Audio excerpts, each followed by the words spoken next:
Om Gyanatimirandhasya Gyananjana Shalakaya Chakshuranmilitam Yena Tasmai Shri Gurave Namaha. The subject given is Sanatana Dharma Vishishta, the specialty of Sanatana Dharma.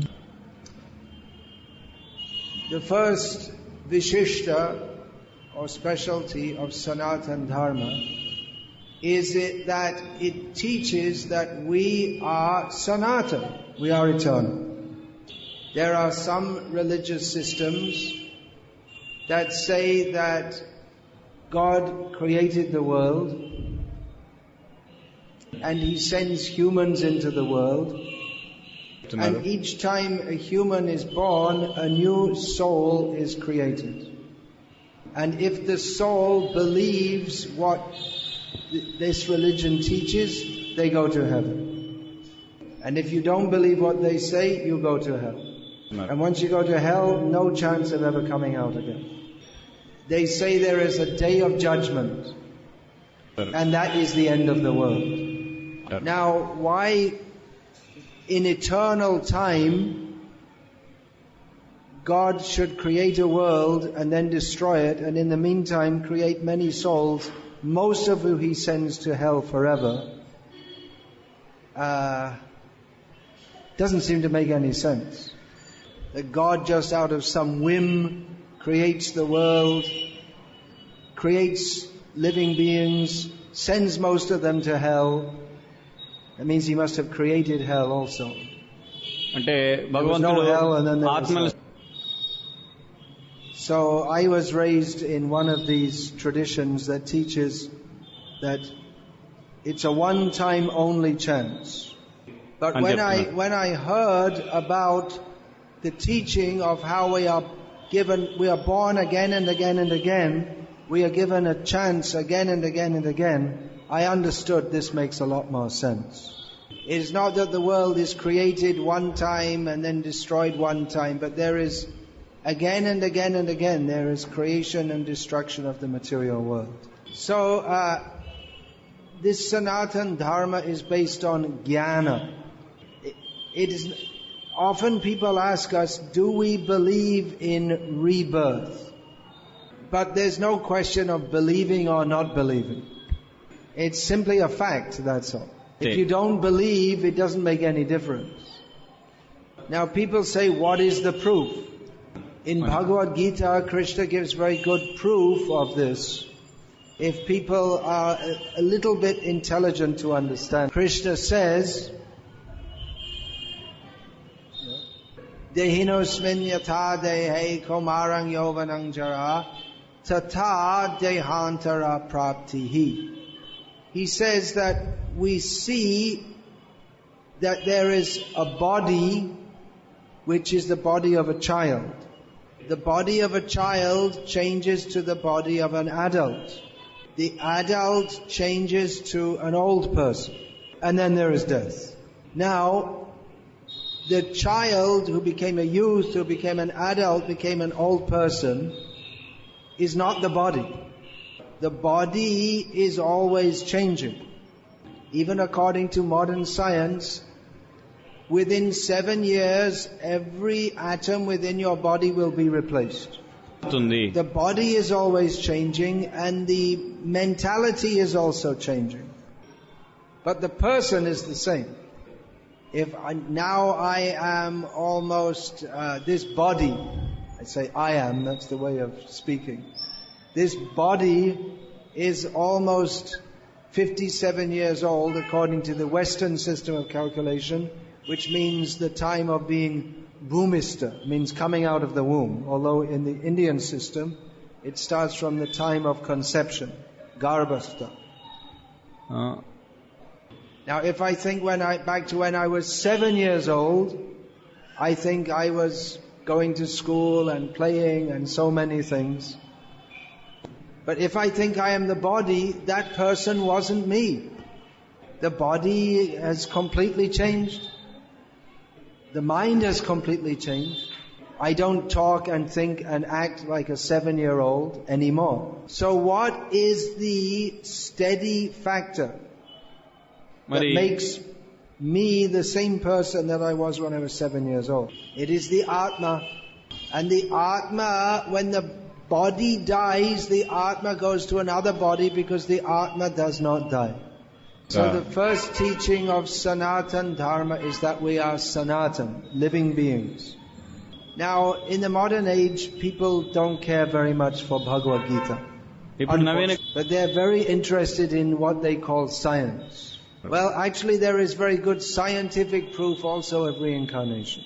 There have been scientific studies done in which they've shown hundreds and thousands of cases of children remembering their previous life. And in such detail and with such accuracy that it can only be explained by the understanding that the child who is now speaking was that person in a previous life. So, what is called in English reincarnation or metempsychosis, which is a less known word, that is a fact. And without understanding this, whatever conception we have of religion is extremely narrow and mistaken. And Sanatana Dharma, therefore, is based on jnana, on actual knowledge. Whereas various religious systems in the world, they emphasize only faith. Right. They emphasize that blind faith is the greatest quality. You should just believe whatever we say. Now, there are big problems with that. Because it's very easy to cheat and exploit people like this. And that is very apparent in modern Hinduism also. That someone becomes a guru and people become a blind follower. But one is not supposed to be a blind follower, one is supposed to be an intelligent follower. The guru is meant to teach spiritual knowledge. That means the disciple has to exercise his intelligence. Just like we see in Bhagavad Gita, Arjuna asked so many questions of Krishna. When Arjuna did not understand any point, he would ask Krishna, how is it like this? And he only agreed to follow Krishna's instruction when he understood he only agreed to follow Krishna's order when he understood by being taught by Krishna that this is what he should do. So, definitely the disciple has to be submissive to the guru. But because in the modern era, the guru-disciple relationship has become something like a social relationship, instead of a social or somewhat semi-religious relationship, instead of one of imparting spiritual knowledge, so many problems have arisen. Just like this building is a Kalyan Mandapam. Yeah, this is a Kalyan. We are seeing Kalyana Mandapam. And there's photos of Vishnu, Venkatesh, I presume. Because it's understood that Vishnu, Venkatesh is Bhagavan. So the husband should be a devotee of Venkatesh. And the wife should be like Lakshmi in assisting Narayana. But nowadays in almost every Vishnu temple in Andhra Pradesh or South India, we find pictures of Sai Baba. And people there, they think that Sai Baba is Bhagavan, which is nothing to do with Shastra. All the principal avatars of Vishnu are mentioned in Shastra.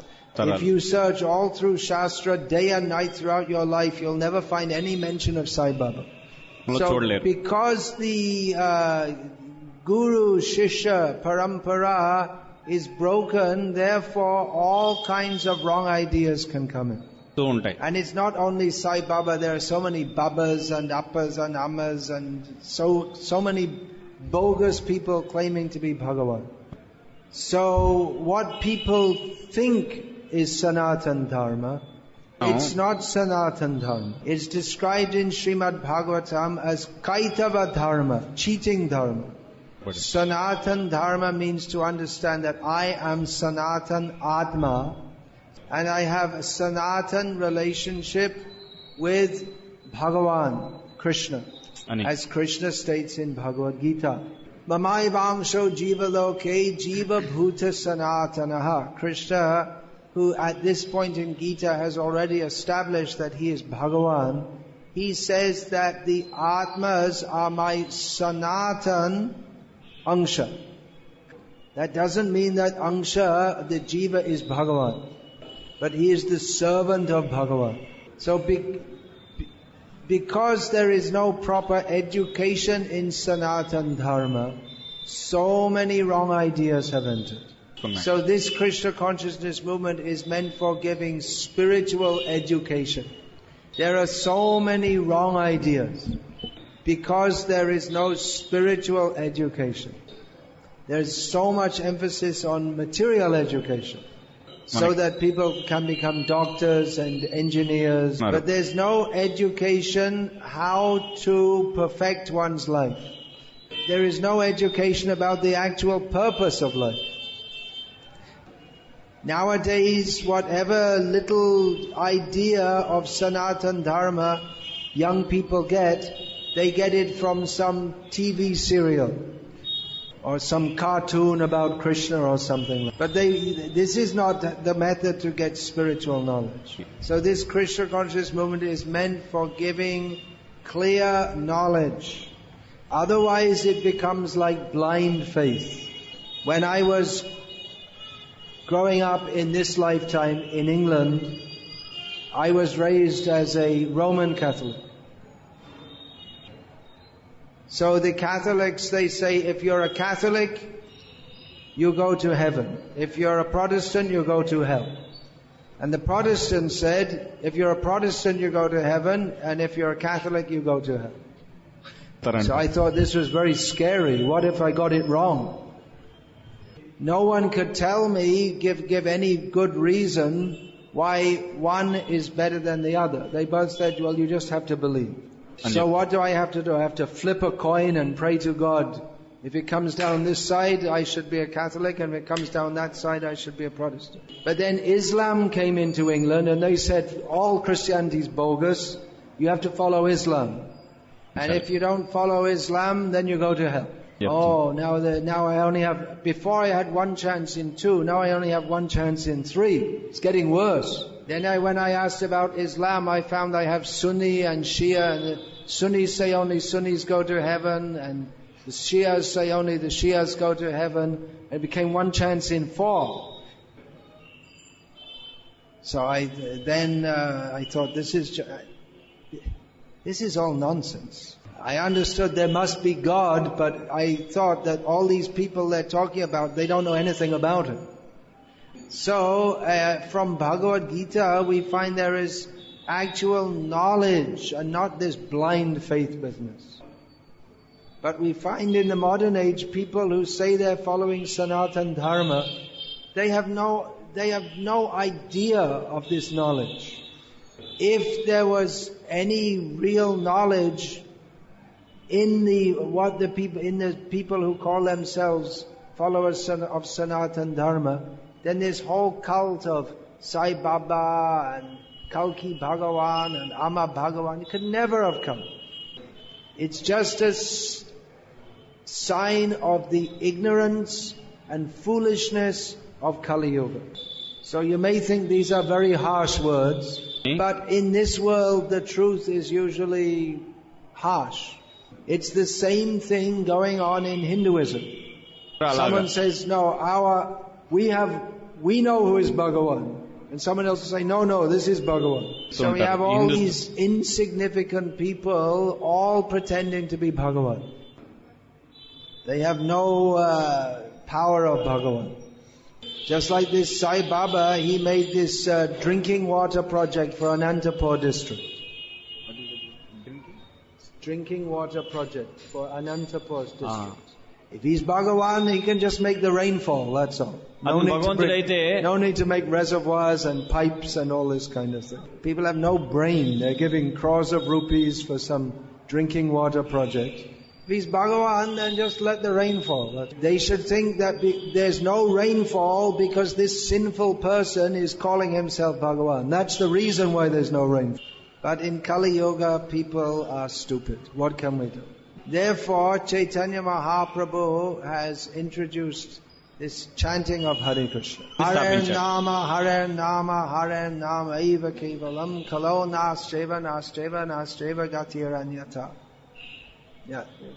Chaitanya Mahaprabhu taught that Sanatana dharma is prema dharma. Bhagavan is Sanatana. భగవంతుడు సనాతనుడు. That Bhagavan is Krishna. Millions of years ago, all the most intelligent people, they worshipped Krishna. కొన్ని కోట్ల సంవత్సరాల క్రితం చాలా తెలివైన వాళ్ళు కృష్ణుని పూజించారు. Young Brahma, Varunendra, Rudra, Marutai, Sunvanti, Divyai, Stavai, all the great demigods, they worship Krishna. And just a short time ago, all these Babas and Ammas and Appas, they all came up. And in a short time, they'll all be forgotten. కొద్ది కాలంలోనే వాళ్ళందరూ కూడా నశించిపోతారు. But the worship of Krishna will go on. He is the real Bhagavan. So Bhagavan is eternal, and we have our eternal relationship with Him. That is prem. That our relationship with Bhagavan is one of prem. We emphasize on Krishna. Often people ask, well, why not Vishnu? So, of course, Krishna and Vishnu, there's no difference. Vishnu has various avatars. I said Vishnu had various avatars. And Krishna, he is reckoned as the 8th avatar. But actually, from the perspective of Srimad Bhagavatam, Krishna is the source of all the avatars. There is no difference between Krishna and Vishnu in power. But in rasa vichar, in consideration of transcendental rasa, Krishna is more complete. Raso Vaisaha. The Upanishads say that the supreme truth is rasa. So, Krishna, in Krishna Lila, there is simply the bliss of prem, premananda. Simply bliss. So our Sanatana dharma means the eternal relationship of bliss in prem with Krishna. So real dharma is prema dharma. This hatred in the name of dharma, that cannot be dharma. Wherever there is wanton killing of animals, that cannot be prema dharma. So, this understanding that dharma means prem, that's also due to a lack of jnana, that is also misrepresented. People think that by opening hospitals, they're performing dharma. Oh, sorry, doctor. He also has a hospital, private hospital. But we don't find in the ancient history of India that there were people were opening hospitals. One reason is that people would live a healthy, natural life. And mostly people didn't consult doctors. I lived for several years in Bangladesh. And at that time there were many places, people had never seen a modern doctor, a Western doctor, allopathic doctor. They'd never even heard of a hospital. They'd never even seen a car or a motorcycle. The method of transport is by foot or by boat, that's all. So medical care means local people, they knew any problem, you get this herb, you get another herb, like this. Or you just fast. So they were living without doctors. So the idea that we have to feed hungry people and that is the highest dharma. That's not the highest dharma. Certainly it is part of dharma to help the poor and the sick. But that is just basic human behavior. That is not the highest dharma. The highest dharma is helping others to get free from birth and death, so they don't have to go to any doctor. If someone has a headache, you can give them an aspirin and it will go away, but then it will come back. But then if you give them treatment by which they become free from the headache, that's much better, that instead of some symptomatic treatment. Of course, in modern medicine, they mostly can't analyze what is the cause of the headache, so they give aspirins. So in the same way, if someone is suffering, if they're hungry, we can give them a meal. But again, they'll become hungry. But if we give them the spiritual knowledge by which they understand that I am an eternal part and parcel of Krishna, then they can get free, they can get released from material existence. They can get mukti and go to the spiritual world, and then they'll never suffer again in this material. So we give Krishna prasadam to all the hungry people. Krishna prasadam means that is food offered to Krishna. So that will fill the belly and also purify the consciousness. Everyone is spiritually hungry. We are trying to find happiness in so many ways, but we can only really be happy when there is Atma Sukh. Deha Sukh, that is not happiness. And Mana Sukh, that is also not actual happiness. Real happiness is happiness of the soul.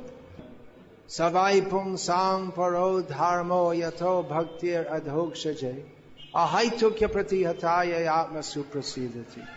The highest dharma is bhakti to adhokshaja. Adhokshaja means Krishna. It literally means one who is beyond the purview of the mundane senses. So that service must be unmotivated and uninterrupted. And then Atma Suprasidati. Then our whole being, our very self, the Atma becomes fully happy. So that selfless bhakti, that is real bhakti. To serve Krishna for His pleasure. To go to Tirupati and put money and say, okay, now I gave you 1 lakh rupees, you give me back 1 crore. That is not bhakti, that is business. It is a good business investment. If we give money in Tirupati, you will get back more. But really we have to give our heart to Krishna. So that is the ultimate platform of dharma. Atma Samarpan, or Prapati as it's called in the Hare Krishna. Hare Krishna. Hare Krishna. Krishna Krishna. Hare Hare. Hare Hare. Hare Rama. Hare Rama. Hare Rama. Hare Rama. Rama Rama. Rama Hare Hare. So we're very interested to give this real spiritual knowledge. So many books are there. These books are not just someone, they got drunk one night and they wrote something down. But this is ancient Shastra. Gita, Bhagavatam, Ramayana. It's because of this spiritual knowledge that so many people in the Western world have come to this path of Krishna Bhakti. So, we request you to take these books and study these books. Questions? Okay.